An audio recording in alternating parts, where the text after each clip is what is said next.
আমরা যখন বিরোধী দলে আমরা যারা আছি, এই সমাবেশ করার অধিকার সংবিধান আমাদেরকে দিয়েছে, এটা গণতান্ত্রিক অধিকার। সেই সমাবেশের সময়টাতে কেন বিদ্যুৎ থাকবে না, বিদ্যুৎ কেন নিয়ে যাওয়া হলো, সেই বিষয়টাতে আমরা সরকারি দলের কাছে আমরা একটা জবাব দিতে চাই মাননীয় স্পিকার।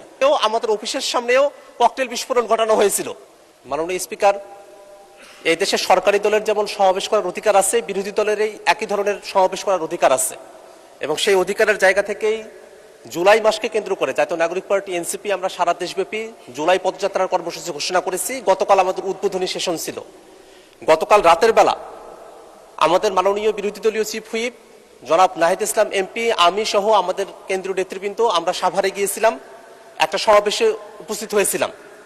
অত্যন্ত দুর্ভাগ্যের বিষয়ে আমরা স্টেজে ওঠার আগেই সেখানে বিদ্যুতের লাইন কেটে দেওয়া হয়, সেখানে বিদ্যুৎ আর থাকে না।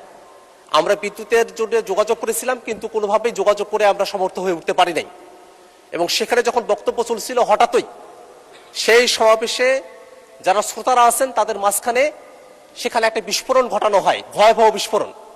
এবং সেই বিস্ফোরণে অনেকেই হতাহত হন, রক্তাক্ত হন, সেখানে রক্ত ছড়িয়ে পড়ে এবং তারপরে সেখানে ধোঁয়া উঠে যায় এবং আমাদের ওখানে যারা শ্রোতারা ছিলেন তারা ছত্রভঙ্গ হয়ে পড়েন।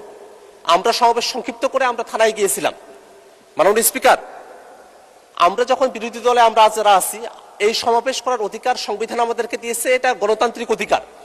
সেই সমাবেশের সময়টাতে কেন বিদ্যুৎ থাকবে না, বিদ্যুৎ কেন নিয়ে যাওয়া হলো, সেই বিষয়টাতে আমরা সরকারি দলের কাছে আমরা একটা জবাব দিতে চাই মাননীয় স্পিকার।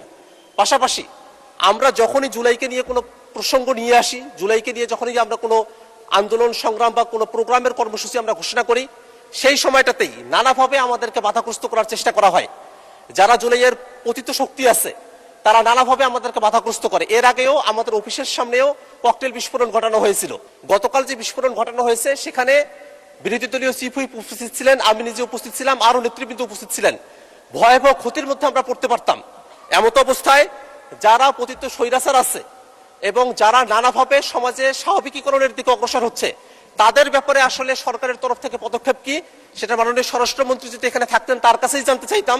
কিন্তু যেহেতু মাননীয় স্বরাষ্ট্রমন্ত্রী এখানে উপস্থিত নেই, এই কারণে আপনার মাধ্যমে সরকারের কাছ থেকে আমরা জানতে চাই যে কেন বিদ্যুতের লাইন বন্ধ থাকলো সেই সময়টাতে, এবং এই যে বিভিন্ন জায়গায় দুষ্কৃতিকারী যারা আছে, এই অপরাধীরা এবং বিস্ফোরণকারীরা যে বিস্ফোরণ ঘটানোর সুযোগ পাচ্ছে, তাদের বিপক্ষে আইনগত কোনো ব্যবস্থা গ্রহণ করা হবে কিনা এবং আমাদের নির্বিঘ্ন সভা সমাবেশ করার অধিকার নিশ্চিত করা হবে কিনা, সেটা আপনার মাধ্যমে এই সংসদের কাছ থেকে আমরা জানতে চাই মাননীয় স্পিকার। আপনাকে ধন্যবাদ।